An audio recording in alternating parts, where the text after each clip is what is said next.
Hello everyone, Suparna প্রতিদিনের নতুন আরও একটি ব্লগে তোমাদেরকে জানাই অনেক অনেক স্বাগত। আশা করছি সবাই ভালো আছো, সুস্থ আছো। আজকে হচ্ছে শনিবার আর এখন ঘড়িতেই সকাল 7:30 মতো বাজে। কালকের একটা ক্লান্তিময় দিন কাটিয়ে আজকে আবার একটা নতুন ঝলমলে দিন শুরু করলাম আর তোমাদেরকে সাথে নিয়ে আজকের ব্লগটা শুরু করছি। আশা করছি আজকের ব্লগটা তোমাদের ভালো লাগবে। তো ঘুম থেকে উঠেই আমি সকালবেলা যে কাজটা করি সেটা হচ্ছে আগের দিনে যে জামা কাপড়গুলো শুকায় না সেগুলোই আমি রোদ্দুরে দিয়ে দিই যাতে ভালো মতো শুকিয়ে যায়। এরপর থেকে আর সেই অসুবিধাটা হবে না, কারণ রোদের এতই তাপ বেড়ে যাচ্ছে। এরপর থেকে যত বেলা করেই কাচি না কেন সেই দিনই শুকিয়ে যাবে যেদিন কাচা হবে, কারণ বিকেল পর্যন্ত রোদ থাকবে। তো সেই কারণে আজকে তো শনিবার, আজকে আবার নিরামিষ, তাই আজকে আর আলাদা করে নিরামিষ আমিষ রান্না করার কোনো ব্যাপার নেই, কারণ আজকে সম্পূর্ণটাই নিরামিষ। ফুলকপি ছিল ঘরে, তাই ফুলকপি আলু আর একটু সোয়াবিন দিয়ে ভাবছি কি ফুলকপি আলুর তরকারি করব। আর সোয়াবিন না ছিল না ঘরে, তাই বাবাকে এনে দিতে বললাম। বাবা আবার কাছের একটা দোকান থেকে সোয়াবিন এনে দিল। তো সোয়াবিনটা আবার মিছরি পাপা খায় না, ও ফুলকপি আলুটাই খাবে, আর আমরা একটু সোয়াবিনটা পছন্দ করি, সেই কারণে একটু দুটো একটা সোয়াবিন দিলাম। তো মিছরি সকালবেলা ঘুম থেকে ওঠার পর আবার একটু আমার কোলে আসতে চাই। আর আজকে এখনও ওটসের খিচুড়িটা না রান্না করিনি, কারণ ওটসের খিচুড়িতে যে সবজিগুলো দিই সেই সবজিগুলো না ঘরে নেই। তো বাবা আবার সকালবেলা সবজিগুলো আনতে গেল, তো এনে দেবে, তারপরে ওগুলো কেটে তারপরে ওটসের খিচুড়িটা রান্না করব। সেই জন্য আগেই আমি তরকারিটা বসিয়ে দিয়েছি। ফুলকপি আর আলুগুলো ভেজে রাখছি। আবার ধনেপাতাও আনালাম বাবাকে দিয়ে, ঘরে ধনেপাতা ছিল না। তো কালকে বলছিলাম যে ধনেপাতা নেই ঘরে, সেই জন্য বিলেতি ধনেপাতায় তরকারিতে দিয়েছিলাম। তো আজকে আবার ধনেপাতা আনালাম, তাহলে একটু তরকারিতে দেওয়া যাবে। তো ওটসের খিচুড়িটা দেখো এদিকে রেডি হয়ে গেছে, আর ওদিকে আমি ফুলকপি আলু এগুলো সব ভেজে রেখেছি। তো ওটসের খিচুড়িটা একটু বাবাকেও দেবো, সেই জন্য একটু বেশি করেই করেছি। আর আমি ভাবছি আজকে গোলা রুটি করে খেয়ে নেব, কারণ সেদিনকে গোলা রুটি করেছিলাম, তো আমার না খুব ভালো লেগেছে গোলা রুটি খেতে। তো আজকেও ভাবছি একটু গোলা রুটিই করব। মা বাড়িতে না থাকলে একবারে রান্নাটা হয়ে ওঠে না, কারণ আমার মিছরির কাজগুলো করার ফাঁকে ফাঁকেই রান্নাবান্না করতে হয়। তো মিছরিকে আবার এখন খাওয়াতে আসলাম, তাই এখন গ্যাসটা বন্ধ, রান্নার পাট এখন বন্ধ। ওকে খাইয়ে ও যদি ঘুমায় একটু ঘুম পাড়ি, তারপর আবার রান্নার ওদিকে যাব। তাই মিছরিকে সামলে উঠতে গিয়ে আমার ওই একসাথে কোনো কাজ না একবারে হয়ে ওঠে না।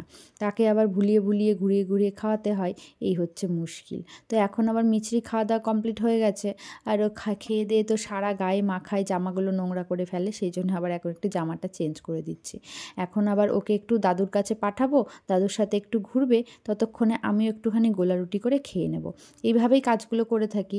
আবার মিষ্টিকে তারপরে স্নান করাতে যাব, স্নান করে গেলে না ও ঘুমিয়ে যায়। তো স্নান করার পর একটু ঘুমাবে, ততক্ষণে আমি আবার রান্নাবান্নাটা করে নেব।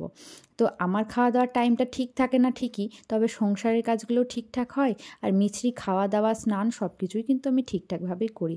তাই সকাল থেকে রাত পর্যন্ত সংসারের কাজগুলোর সাথে সাথে মিছরির যত্নটাও কিন্তু আমি সঠিকভাবেই নিই, কারণ একটা বাচ্চাকে পৃথিবীতে আনার পর আমাদের দায়িত্ব হচ্ছে তার ঠিকঠাকভাবে দেখাশোনা করা।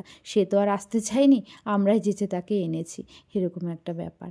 তো এই দেখো গোলা রুটি করতে চলে এসেছি। আর বাবা তো তখন ওটস খেয়েছে, বাবা আবার গোলা রুটি খেতে ভালোবাসে, তাই বাবাকেও বললাম একটা গোলা রুটি খাও। তো গোলা রুটি খেতে আমারও ভীষণ ভালো লাগে। এই ফ্রাই প্যানটাই আবার গোলা রুটিটা বেশ সুন্দর হয়।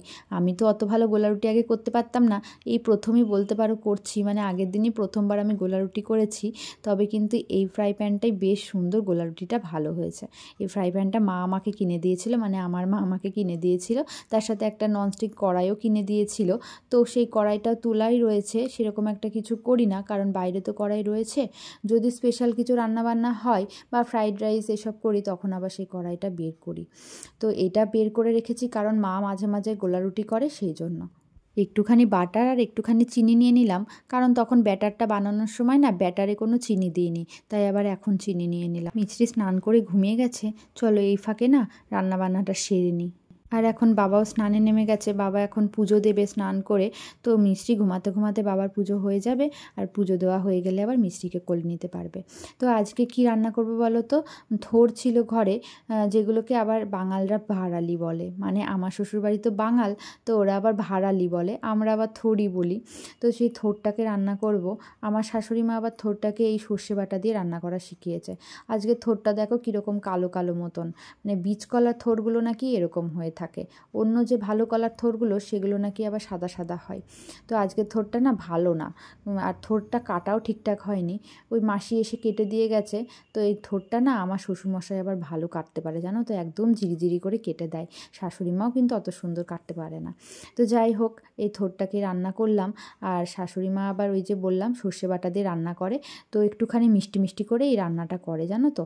আর যে লাস্টে একটুখানি তেল দিয়ে দিলাম, সর্ষের তেল, কারণ সর্ষে বাটার তরকারিতে না একটু তেল না দিলে ভালো লাগে না লাস্টে। আর এই সোয়াবিনগুলো দেখো খালি লেগে লেগে ধরে কড়াইয়ে। তো আজকে না কাঁচা লঙ্কা দিয়ে রান্না করা, আজকে বলে নয় কাঁচা লঙ্কা দিয়েই রান্না করি আমরা, কারণ মিষ্টি পাপা আবার শুকনো লঙ্কা খেতে চায় না। সেই জন্য দেখো তরকারি কালারটা কীরকম দেখতে লাগছে, ভালো লাগে না দেখতে। তবুও জানো তো শুকনো লঙ্কা না খাওয়াই ভালো। মিছরি ঘুম থেকে উঠেও গেছে, আবার তাকে কোলে নিয়ে রান্নাবান্না একটুখানি করে নিলাম। তো রান্নাবান্না কমপ্লিট হয়ে গেছে। এখন এই যে রান্নাঘরটা পরিষ্কার করার পালা। আর সকালে যে বাসনগুলো মাসি মেজে দিয়ে গেছে সেগুলো আবার এখন তুলে রাখবো, যেখানে যেখানে যেটা থাকে সেখানে সেখানে গুছিয়ে রাখি। আবার যেই বাসনগুলো এঁঠো হয়েছে সেই বাসনগুলো আবার এই ঝুড়িতে নিয়ে গিয়ে রেখে দেবো, বিকেলে এসে মাসি আবার মেজে দেবে। তো এখন ভাতটাও বসিয়ে দিয়েছি ইন্ডাকশানে। আজকে না ভাতটা বসাতে একটু বেলায় হয়ে গেল। তো যাই হোক, রান্নাঘরটা পরিষ্কার হতে হতে ওদিকে ভাতও হয়ে যাবে। আর স্নান করার আগে আমি ভাতটা উপর দিয়ে স্নানে নেমে যাব। আজকে না বেশ গরম গরম লাগছে জানো তো, মানে কালকেও এরকম লাগছিল না, আজকে হঠাৎ করেই মনে হচ্ছে গরমটা পড়ে গেল। তো আজকে আর গরম জলে স্নান করার কোনো ব্যাপার নেই, কারণ এখন তো গরমই পড়ে গেল, এখন কলের জলেই স্নান করা যাবে। যদিও আমাদের কলের জলটা এতটাই ঠান্ডা, এখনও যদি গায়ে লাগে না ছ্যাঁক করে ওঠে। আমার সব কাজগুলো সেরে স্নান করে আস্তে আস্তে দেখবে অনেকটা বেলাও হয়ে যাবে, প্রায় 2:30 বেজে যায়। প্রত্যেক দিনই এরকমটা হয়, তবে আমি কোনো রকমে স্নান করে বেরোই। তোমাদেরকে তো কালকেই বলছিলাম আমার আর নিজের যত্ন সেরকমভাবে হয় না, মানে শুধু স্নান করতে হয় তাই করি আর কি। তো স্নান করে কোনো রকম বেরিয়ে তাড়াহুড়ো করে আমি মিছরির খাবারটা তৈরি করি। মিছরির খিচুড়িটা রেডি করেই রাখি। তারপর আবার এসে সেই খিচুড়িটা আবার মিক্সিতে পেস্ট করে নিই, তারপরে ওকে খাওয়াই। তো ওর খিচুড়িটা রেডি করি, সেই সাথে সাথে আবার বাবাকে খেতে দিই, আবার মিছরি পাপাকেও খেতে দিই, মানে সব কিছু একসাথে করি। আগে আবার মিছরিকে খাইয়ে তারপরে আমি খেতাম, সেই কারণে না খেতে বেশ বেলা হয়ে যেত, আমার খেতে খেতে 4টে 4:30 বেজেই যেত। তো এখন সেটা আর করি না, এখন আমরা 3জনেই না বসে পড়ি খেতে, মানে এক টেবিলে। বাবা আবার অন্য সাইডে খাই, কারণ আমরা যেহেতু আমিষ খাই সেই কারণে বাবা বরাবরই এই টেবিলে খাই না, ওইদিকে একটা স্ল্যাব আছে, ওই স্ল্যাবে খাই। তো আমরা 3জনে একসাথে টেবিলে বসে যাই, আর মিছরিকে কোলে নিয়ে ওর বাবা বসে থাকে। আর আমি কি করি, আমি হচ্ছে চামচ দিয়ে একবার মিছরিকে খাওয়াই আর একবার আমি ভাত খাই, মানে এইভাবেই চলে আর কি। তাতে করে কি হয়, আমার খাওয়াটাও দেরি হয় না, আর মিছরিও না আমাদের সাথে না ভালো খায়। ওকে একা একা খাওয়াতে গেলে না ও খেতে চায় না, ও আবার আমাদের খাবারটা খেতে বেশি পছন্দ করে। তাই আবার আমাদের খাবারে ঝাল বলে আমাদের ভাত তরকারি এগুলো দিতে পারি না। মিছরির পাপার থালা থেকে যে সাদা ভাতগুলো হয়, মানে এমনি শুকনো ভাতগুলো, সেই সাদা ভাতগুলো ওর মুখে একটা করে দেয়, আর আমি সেই সুযোগে মানে ওর যে খাবারটা সেটা ওর মুখে দিয়ে দিই। এরকমভাবেই আর কি এখন খাওয়া দাওয়াটা করানো হয় ওকে। তো যাই হোক, খাওয়া দাওয়া কমপ্লিট হয়ে গেছে। আর আজকে মিছরি স্নান করেই ঘুমিয়ে গেছিলো বলে মিছরিকে ক্রিম মাখানো হয়নি, টিপ পরানো হয়নি, তো এখন সেগুলো করিয়ে দিচ্ছি। আর খাওয়া দাওয়ার পরও মুখে অনেক খাবার টাবার লেগে থাকে, মুখটুক ভালো করে ধোয়াতে হয়, সেই কারণে ক্রিম টিম উঠেও যায়। তাই আমি এখন এটাই করি, খাওয়া দাওয়ার পরেই করি এই কাজগুলো। তো দেখো, টিপ পরাতে তো মেয়ে দেবেই না, এত ছটপট ছটপট করছে, ভীষণ দুষ্টুমি করে। তো যাই হোক, খুব কষ্ট করে টিপটা পরিয়ে দিলাম। মিছরি আগে দুপুর টাইমটা একটু ঘুমাতো, এখন না দুপুর টাইমটায় ঘুমায় না, ও জেগেই থাকে আর এরম দুষ্টুমি করতে থাকে। তো ও ঘুমালে আমরা একটু রেস্ট নিতে পারি, কিন্তু এই দুষ্টুমি করে বলে আর আমাদের রেস্ট নেওয়া হয় না। আর মিছরি পাপার মাথা ব্যথা করছে বলে শুয়ে আছে, কিন্তু কি করবে, মেয়ের এই চেঁচামেচিতে আর কি ঘুম হয়। তো দেখো, আমার তো রেস্টই নেই সারাদিন। এখন সন্ধেবেলা মিছরিকে খাওয়াতে বসেছি আপেল পিউরি, তো এখন তার পিছন পিছন আমাকে ছুটে ছুটে বেড়াতে হচ্ছে। এইসব করতে করতে আবার রাত হয়ে যাবে, আবার রাতে রান্নাও আছে। আজকে আবার রুটি করব, বাবা আমি রুটি খাবো, মিছরিকেও রুটি খাওয়াবো হয়তো আজকে।